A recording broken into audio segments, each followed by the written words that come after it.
Okay, so I am going to actually be explaining how to save your photos and how to save them in different file types and the best types that you need to use for whatever project or you know whatever usage it is for. So first thing is first, we have an image here that we're working with that has some adjustment layers on them. And first thing I'm going to say is if you actually want to go back into these adjustment layers, you definitely want to make sure that you save it in a manner to where you can go back to them. So the best way to do that is to actually go to Photoshop and click File. And before we go any further, let me just explain another thing. When you actually save it, if it's something that you have worked on before, you can go ahead and click Save and save it into the file that it needs to go into. If you have never worked on it before, you can hit, or I should say, if you've worked on it previously, sorry, then what you want to do is hit Save As if you're not wanting to save over what you've done. Because what's going to happen is if you click Save by itself, what it's going to do is completely save directly over what you've had in there previously. And if that's not what you want to do, then you're going to actually mess up your project. If you hit Save As, it's actually going to prompt for different information. So I'm going to say, if you don't know, if you can't remember, if you went in and did something and saved it, my suggestion is to constantly go into Save As so that you don't save over something because it's always going to prompt you.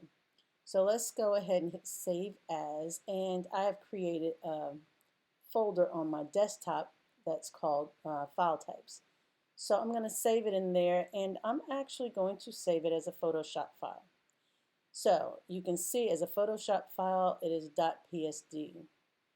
But just to let you know really quickly, the way that you want to save photographs, there are going to be different ways. Large format is something that you can use, but it's actually going to be something that's over 2 gigabytes. So it's a really large document.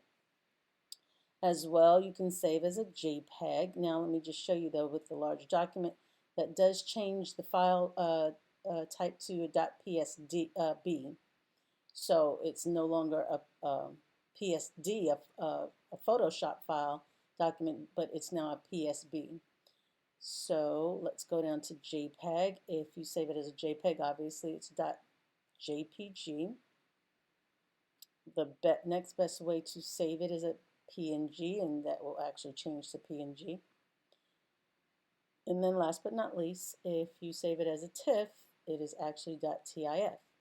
Now, let me just explain. With the TIFF, you can clearly see that you can save that in layers as well. So if you didn't want to, if you were needing to use it for something and it didn't necessarily have to be a Photoshop file, a TIFF does actually keep its layers so that you can go back in and work on it.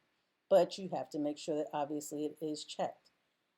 So with the others, the PNG, it's actually grayed out. You can't actually use that. And as well with the JPEG, it's grayed out. You can't use that. So we want to use a Photoshop file first. So what I'm going to do is go ahead and click Save. And it's giving us a Photoshop format options, and we're going to say OK to those. And now we have saved it and it is a Photoshop file. Now, the next thing we want to do is look at saving it as a JPEG. So with the JPEG, what I'm going to do is click Photoshop format, excuse me, and then we're going to go down and click JPEG. Then we're going to go ahead and click Save. Now, the JPEG options are at that point going to show up, and you're going to always want to make sure that the quality is always at 12, which is maximum. You can clearly see there's a high, which is at 8, medium is 5, and low is 3. So there's in-betweens because you can also use this little glider, but you want to always make sure that it's at maximum and not just click maximum because then you see it's at 10, but make sure it's completely over at 12. And let's go ahead, we're going to keep this the same and go ahead and click OK. All right, so now we have a JPEG file. The next thing I want to do is go ahead and save as, and I want to save this one as a .png.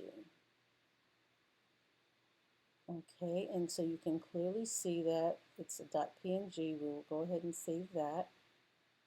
It brings up the PNG format options.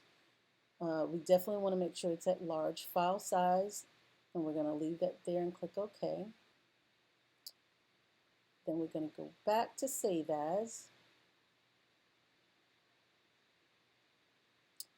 I'm being too fast for it, so you can clearly see if you're a little too fast, what's going to happen. It's telling me that is actually in the save position, saving something else. So we have to give it a little bit of time to get finished, but it should be done by now, so I'll go back.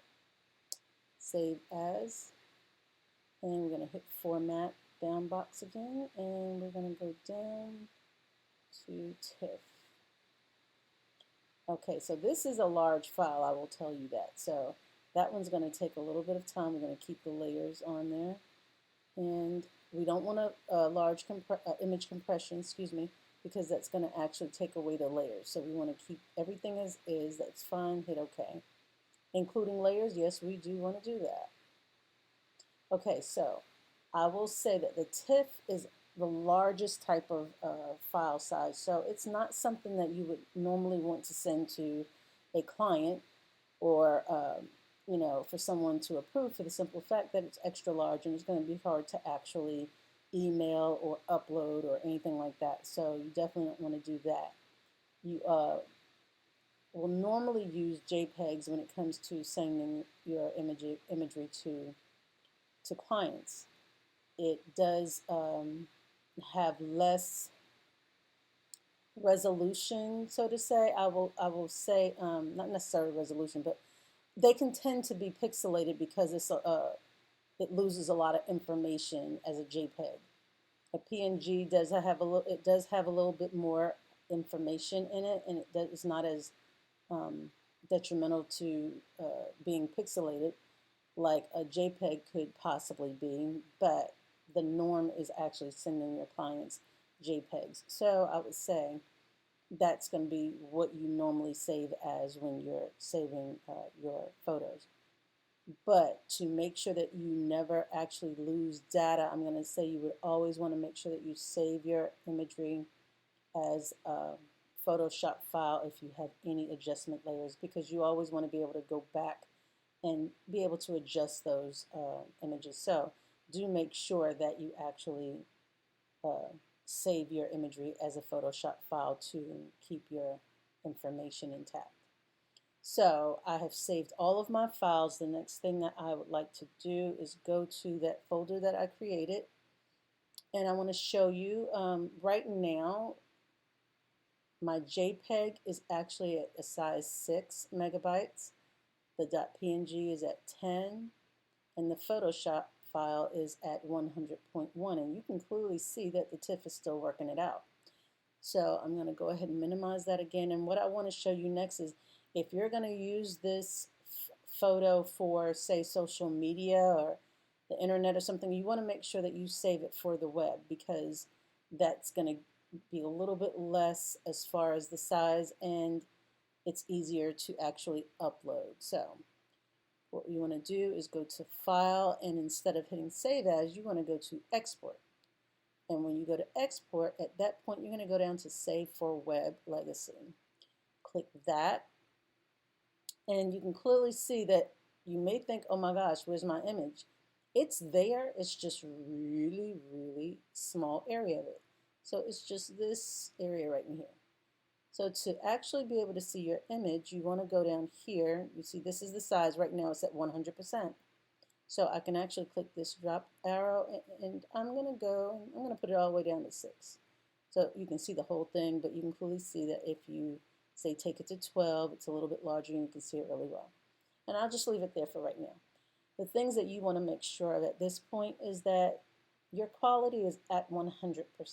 Okay, it's at maximum. Okay, you want to make sure that that reads 100. But just to let you see what happens if I go down to say 75, You see what happens over here? It's now at high. So I want to make sure that it's not at anything other than maximum. And maximum will be 100%. We're going to keep everything else exactly the same. Now, I will say you can have bicubic sharper as far as your resampling method, or you can actually use bicubic, but I'm going to stick with bicubic sharper. And at that point, I'm going to save it. And now it wants to go ahead and save into my folder. One thing you need to know is if you've already got a JPEG there, this JPEG is a little bit different. This one's saved specifically for the web. So that being the case, you want to either make sure that you change the name of this one or the other. And so what I will do is to know that it's a JPEG that is actually used for, say, social media or web, maybe what I can do is just put a W behind it, and that'll let me know, okay, that one's for the web. And then I'll go ahead and click Save. Okay, so what I want to show you is when you actually pull that back up, you can clearly see that my other JPEG here, it's saving now, and the TIFF has finished saving. And look, that's a little bit larger than our Photoshop file.